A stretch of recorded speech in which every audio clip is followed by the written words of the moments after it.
Hey, it's Amal, and today I want to talk about a book I read last year, The Great Work of Your Life by Stephen Cope. This is a book I've read last year, and it completely changed the way I see purpose and the way I relate to it.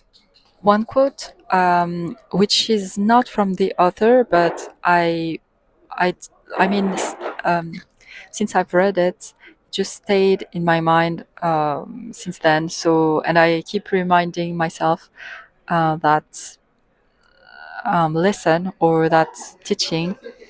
The quote says, "If you bring forth what is within you, what you bring forth will save you. If you do not bring forth what is within you, what you do not bring forth will destroy you." And I think it's a quote from Gospel of Thomas, and it's so insightful and so true, you know. And because that quote, and I think the reason why that quote strike me so much is that it really talks about how we waste our potential, you know, and it just it became even more obvious when I started coaching and seeing these people that are so full of potential, but they are full of limits, and maybe it's you too. We all have our the limits from our own perception and from our conditioning, but the secret is really to let go of all these beliefs and to start questioning all these beliefs. Because when you start to question them, you realize that most of them aren't true and they're not even yours. So if they're not yours, why do you believe in them? So to come back to the book, I'm not gonna do a summary because honestly, if you want a summary, you can go to any website. It's really or any app.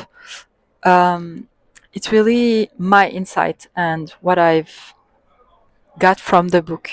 But to be totally honest, I would recommend you to read it entirely because it's such an important book, and it's also based on the Bhagavad Gita, which I'm currently still discovering because the Bhagavad Gita is this kind of book that has so much depth and it's really the kind of book that you can't really just read in once and you get the entire lessons and teaching. So that's why I prefer to read it slowly and even come back multiple times just to make sure that I understood or to see if I have other, if there's other things that I understand or that I can take from. So the first teaching is, or the first lesson is, and I would say it's the most important one. It's let go of the fruit. They don't belong to you. And that is so true. And when you start on your journey, you quickly realize that the less you have attachment to the fruit, the more you are able to move and to take action without thinking about the result. And the truth is, we can we can focus on our actions, but we don't really control the result of these actions. So why focus on that? And this is the main point of the book. It's really, and also from the Bhagavad Gita, it's really to let go of the fruits. They don't belong to you. What belong to you is the actions you take every day and the step you take every day that lead you to that goal, to that purpose, or to that vision that you have. The second one is something that I knew, but I think I didn't realize how much it was true. It's that your purpose or dharma was already showing signs when you were younger. So, as a child, you might have shown some interest or some curiosity. Hey, it's Amal editing, and I just realized the video cut when I was talking. So, yeah, I just wanted to complete something.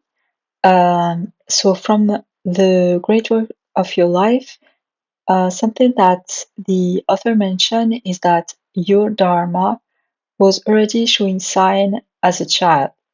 So, it's interesting to go back to that time and to figure out what were your interests. Were you interested in some certain things? Did you like maybe art or maybe building things, or maybe you like to write, or maybe sports? And these signs are very important because they may point towards some path or the other. And this is already a sign that you are meant to pursue one thing over another. And that is a very interesting thing because that means as a child, you were already aware of your Dharma. You were already intuitively following that Dharma. And then growing up, you might have forgotten that Dharma or that purpose. And that's why it's sometimes a little harder as an adult to figure out what is your path.